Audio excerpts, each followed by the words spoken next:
Politico is now reporting that the Pentagon wants Israel to strike first. The U.S. can't be first blood because it's so unpopular. Now, this seems to me an admission that they know that Iran will not strike first. So why are we so trigger happy, Colonel? I know from my sources in the Navy that sailors actually took undershirts and stuffed them into the toilets to cause them to back up. What? I know that the crew's very, very unhappy with being at sea now for, 10 months? And before this is over, it will have been a year. They went to Suda Bay. I think they tried to address some of this.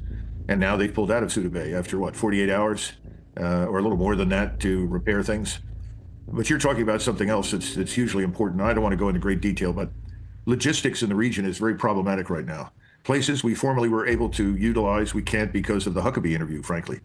That particular revelation has turned almost everybody against us in the region. So the Navy is now looking as far away as India and ports there. Now, militarily, how this goes, that's a real tough call. These people are not going to surrender. They're not going to submit to Israeli hegemony on the basis of our threats. So they're going to fight. What have they got? They have an almost inexhaustible arsenal of missiles, and at least 2,000 of them fall into the theater ballistic missile category, maybe a few less, but it's close to 2,000. Then they have a lot of other medium-range ballistic missiles, cruise missiles. Some of these are of a relatively new variety from China, including missiles designed to attack and demolish or even sink ships. The range, though, of course, is an issue, and the radars are an issue.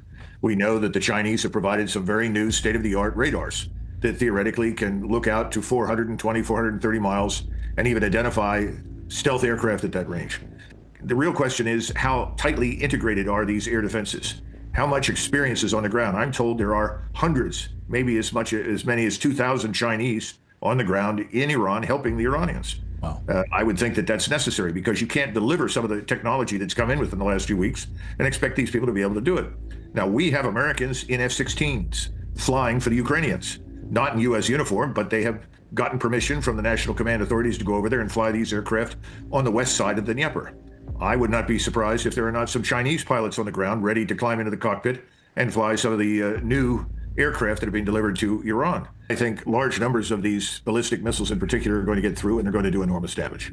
And if this continues for any length of time, beyond, say, 10 days, Israel could very well be completely destroyed.